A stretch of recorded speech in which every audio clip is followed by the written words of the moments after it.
રાજકોટમાં બુટલેગરના એક તરફ તવાઈ છે, આ તરફ બુલેટ રાજાઓ પર પણ તવાઈ બોલાવવામાં આવી છે। પહેલીવાર બુલેટના સાયલેન્સર પર બુલડોઝર ફર્યું। રાજકોટમાં બુલેટ રાજાઓ પર તવાઈ બોલાવવામાં આવી છે। બુલેટમાં મોટા સાયલેન્સરથી ઘોંઘાટ કરી ત્રાસ ફેલાવતા નબીરાઓ સામે કાર્યવાહી કરવામાં આવી છે। રાજકોટ પોલીસે આવા ટપોરીઓને પકડી પાડ્યા છે। અવાજનું પ્રદૂષણ ફેલાવનારા બુલેટના સાયલેન્સરને લઈ કામગીરી કરાઈ। મોડિફાઈડ સાયલેન્સરો સામે ટ્રાફિક પોલીસની ઝુંબેશ। 497 બુલેટ ડિટેન કરવામાં આવ્યા। બુલેટના 355 સાયલેન્સરો ઉપર રોડ પર રોલર ફેરવી દેવામાં આવશે। 497 ડિટેન કરેલા બુલેટમાંથી 197 બુલેટ ચાલકોએ પોલીસનો સંપર્ક પણ કર્યો નથી। મોડિફાઈડ સાયલેન્સરો સામે ટ્રાફિક પોલીસની ઝુંબેશ ચાલતી રહેશે। એક દિવસની ગુજરાત મુલાકાતે આવેલા કેન્દ્રીય ગૃહમંત્રી અમિત શાહે 651 કરોડના વિકાસ કામોનું કર્યું લોકાર્પણ। કેન્દ્રીય ગૃહમંત્રી અમિત શાહ એક દિવસના ગુજરાતના પ્રવાસે આવ્યા હતા। એક દિવસની મુલાકાતે આવેલા કેન્દ્રીય ગૃહમંત્રી અમિત શાહે 651 કરોડના વિકાસ કામોનું લોકાર્પણ કર્યું। વિવિધ કાર્યક્રમોમાં હાજરી આપી। અમિત શાહ વહેલી સવારે દિલ્હીથી અમદાવાદ પહોંચી ગયા। સૌથી પહેલા અમિત શાહ એરપોર્ટથી સીધા અમદાવાદના જીએમડીસી ગ્રાઉન્ડ ખાતે પહોંચ્યા। અહીં અમિત શાહે હિન્દુ આધ્યાત્મિક મેળો ખુલ્લો મૂક્યો હતો। અહીં હાજરી આપ્યા બાદ અમિત શાહ સુભાષ બ્રિજ ખાતે પહોંચ્યા હતા।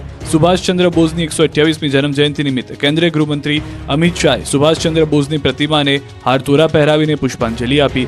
અહીંથી સીધા અમિત શાહ સુરત પહોંચ્યા। તેઓએ સુરતમાં બાબુલાલ રૂપચંદ શાહ મહાવીર કેન્સર હોસ્પિટલનું અનાવરણ કર્યું। સુરતની હોસ્પિટલમાં કેન્સરના દર્દીઓને અત્યાધુનિક વિશ્વસ્તરીય સારવાર મળી રહેશે। આ હોસ્પિટલમાં 110 બેડની સુવિધા ઊભી કરવામાં આવી છે। જે બાદ અમિત શાહ સાંજના સમયે ફરી અમદાવાદ પહોંચ્યા। ચેનપુર અને સાબરમતીમાં અંડરપાસ અને ડી કેબિન અંડરપાસનું લોકાર્પણ કર્યું। બાદમાં રાણીપમાં સભા સંબોધી। સહકાર યોજના હેઠળ બનાવાયેલા 83 મકાનો અને 12 દુકાનોના કમ્પ્યુટરાઇઝ ડ્રોનું આયોજન પણ કરવામાં આવ્યું। ગૃહમંત્રી અમિત શાહ રાણીપ ખાતે યોજાયેલી વિશાળ જાહેર સભામાં નાગરિકો સાથે સીધો સંપર્ક સાધ્યો।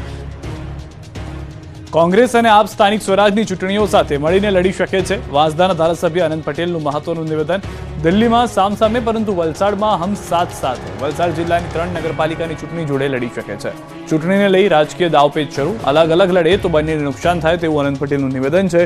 કોંગ્રેસ અને આમ આદમી પાર્ટી સાથે મળી ચૂંટણી લડવા ચાલી રહી છે ચર્ચા, તેવું પણ તેઓએ જણાવ્યું છે। સ્થાનિક સ્વરાજની ચૂંટણી માટે કોંગ્રેસ એક્શનમાં છે। ચૂંટણી જાહેર થતાં જ કોંગ્રેસ પ્રભારી આવશે ગુજરાત કોંગ્રેસના પ્રભારી મુકુલ વાસનિક અમદાવાદ આવશે। 25 જાન્યુઆરીએ મુકુલ વાસનિકની અમદાવાદ મુલાકાત। કોંગ્રેસના વરિષ્ઠ નેતાઓ સાથે કરશે બેઠક। સ્થાનિક સ્વરાજની ચૂંટણી ગઠબંધન મુદ્દે થશે ચર્ચા। આગામી કાર્યક્રમો અંગે પણ બેઠકમાં ઘડાશે રણનીતિ। કોંગ્રેસ સ્થાનિક કક્ષાએ જય બાપુ, જય ભીમ અને જય સંવિધાન સંમેલન કરશે।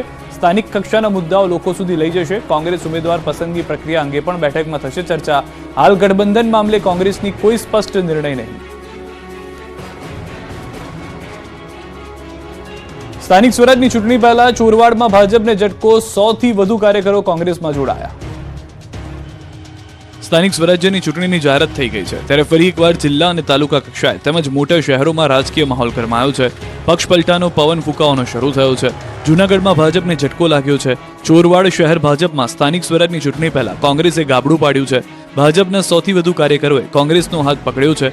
રબારી અને કોળી સમાજના આગેવાનોએ કેસરીઓ છોડીને કોંગ્રેસનો પંજો પકડ્યો છે। ગીર સોમનાથના ધારાસભ્ય વિમલ ચુડાસમાએ કાર્યકરોને ખીસ પહેરાવીને વિધિવત રીતે કોંગ્રેસમાં જોડાયા। ચોરવાડ ભાજપ એસટી સેલના પ્રમુખ લખમણભાઈ ચાવડા અને અન્ય ભાજપ હોદ્દેદારો તેમજ કાર્યકર્તાઓ કોંગ્રેસમાં જોડાયા। કોંગ્રેસના ધારાસભ્ય વિમલ ચુડાસમાએ આક્ષેપ કર્યો કે કોંગ્રેસમાં જોડાનાર આ ભાજપના નેતાનું એક પણ કામ ન થતા તેઓ કોંગ્રેસ પક્ષમાં જોડાયા। અમદાવાદમાં મિની કુંભનો પ્રારંભ। કેન્દ્રીય ગૃહમંત્રી અમિત શાહે હિન્દુ આધ્યાત્મિક મેળો ખુલ્લો મૂક્યો। અમદાવાદના આંગણે મિની કુંભ મેળાનો પ્રારંભ થઈ ગયો છે। અમદાવાદના જીએમડીસી ગ્રાઉન્ડ ખાતે ભવ્ય હિન્દુ આધ્યાત્મિક મેળાને કેન્દ્રીય ગૃહમંત્રી અમિત શાહે ખુલ્લો મૂક્યો। સીએમ ભૂપેન્દ્ર પટેલ અને સાધુ સંતો પણ ઉપસ્થિત રહ્યા। કેન્દ્રીય ગૃહમંત્રી અમિત શાહ અને આરએસએસના સર કાર્યવાહ સુરેશ ભૈયાજીએ સામસામે શાલ ઉઠાડી સ્વાગત કર્યું। 26 જાન્યુઆરી સુધી હિન્દુ આધ્યાત્મિક અને સેવા મેળો ચાલુ રહેશે। 250થી વધુ સેવાભાવી સંસ્થાઓની મેળામાં સહભાગીતા છે। આચાર્ય વંદન, કન્યા વંદન, માતૃપિતૃ વંદન તથા સંયુક્ત પરિવાર સન્માન સહિતના કાર્યક્રમો છે। 11 એકરમાં આયોજિત કાર્યક્રમમાં 11 કુંડી સમરસતા યજ્ઞશાળા અને 11થી વધુ મુખ્ય મંદિરોનું જીવન દર્શન કરી શકાશે। આદિવાસી સંસ્કૃતિની થીમ પર સમગ્ર કાર્યક્રમનું આયોજન કરવામાં આવ્યું છે। મિની કુંભના પણ લોકોને દર્શન થશે। જો તમે નિઃશુલ્ક યોગ શીખવા માંગતા હો અથવા તો યોગ ટ્રેનર બનવું હોય તો આધ્યાત્મિક મેળામાં તમામ માહિતી મળશે। મેળામાં પ્રવેશ દ્વાર પર શ્રી ગણેશની મૂર્તિ, ગૌશાળા, કલ્કી તીર્થધામ પ્રેરણાપીઠ, અયોધ્યા રામ મંદિર, જૈન ધર્મનું મુખ્ય તીર્થધામ શ્રી અષ્ટપદ તીર્થ સહિત વિવિધ મંદિરની પ્રતિકૃતિ ઊભી કરાઈ છે। દેશના 11થી વધુ મંદિરોના ભગવાનના થશે સાક્ષાત દર્શન. રોજના 2.5 લાખ લોકોને થશે ગંગા સ્નાનની અનુભૂતિ. તો આ મેળામાં વિભિન્ન સાંસ્કૃતિક, ધાર્મિક અને સર્જનાત્મક વિષયોનું સુંદર સમન્વય કરવામાં આવ્યું છે. તો આદિવાસી સંસ્કૃતિ દર્શાવતું વનવાસી ગ્રામ આદિ મેળાના મુખ્ય આકર્ષણ છે. તો આધ્યાત્મિક મેળામાં જોવા મળશે વિરાસતી વનસ્પતિ. અનેકવિધ વનસ્પતિથી શારીરિક ફાયદાઓ વિશે મળશે માહિતી. આંખમાં થતા ફાયદાથી લઈને ડાયાબિટીસ સહિત અનેક રોગમાં મળશે ઉપચારના ઉપાય. સવારના 9 વાગ્યાથી રાત્રે 10 વાગ્યા સુધી આધ્યાત્મિક મેળાનો લાભ દરેક પ્રજાજન માટે ઉપલબ્ધ રહેશે તથા તેનો લાભ કોઈ પણ વ્યક્તિ નિઃશુલ્ક લઈ શકશે. ઠગબાજ બીઝેડ કંપનીના એજન્ટ બની લોકોને લૂંટતા શિક્ષકની ધરપકડ. બીઝેડ પોન્સી સ્કીમ કૌભાંડ મામલે સીઆઈડી ક્રાઇમનો તપાસનો સિલસિલો યથાવત છે. ગુજરાતના ચર્ચિત બીઝેડ કૌભાંડમાં તપાસનો રેલો હવે મુખ્ય એજન્ટો સુધી પહોંચ્યો છે. સીઆઈડી ક્રાઇમે અરવલ્લી જિલ્લામાંથી એક સરકારી શિક્ષકને પણ કૌભાંડમાં સંડોવણીની આશંકાએ ઉઠાવી લીધો છે. અરવલ્લી જિલ્લાના મેઘરજ તાલુકાના ભીમાપુર પ્રાથમિક શાળા નંબર 2ના શિક્ષક વિનોદ પટેલની સીઆઈડી ક્રાઇમ ટીમે ધરપકડ કરી. શિક્ષક વીડી પટેલને પૂછપરછ અર્થે પોલીસ માટે ગાંધીનગર લાવવામાં આવી હતી અને તેની સાથે શિક્ષક વીડી પટેલને બીઝેડ એજન્ટ તરીકેની ભૂમિકા હોવાની આશંકાને તપાસ કરવામાં આવી રહી છે. શિક્ષક વીડી પટેલ બીઝેડ ગ્રુપના એજન્ટ તરીકે કામ કરતો. બીઝેડ ગ્રુપમાંથી તગડું વળતર કમાઈને એજન્ટ શિક્ષક વીડી પટેલ લાખોની મિલકત વસાવી હતી. મર્સિડીઝ ગાડી પણ ખરીદી હોવાના વિડીયો વાયરલ થયા. મોડાસાના વિનોદ પટેલે 1300 લોકો જોડેથી 17 કરોડનું રોકાણ કરાવ્યું હતું. 1 કરોડથી વધુનું રકમનું કમિશન મેળવ્યું હતું. જૂના એજન્ટોમાંથી આ મહત્વનો એજન્ટ છે. પાલનપુરમાં નાવ સ્ટાર્ટ નામની સ્કીમ બનાવી ઠગાઈ કરનાર એક પકડાયો.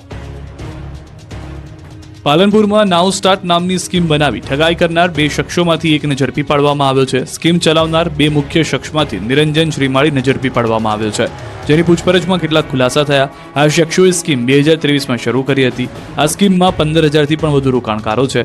અત્યાર સુધી 130 કરોડ જેટલી રકમ ઉઘરાવી ચૂક્યા છે, જેમાંથી 86 કરોડ પરત આપવાના બાકી છે.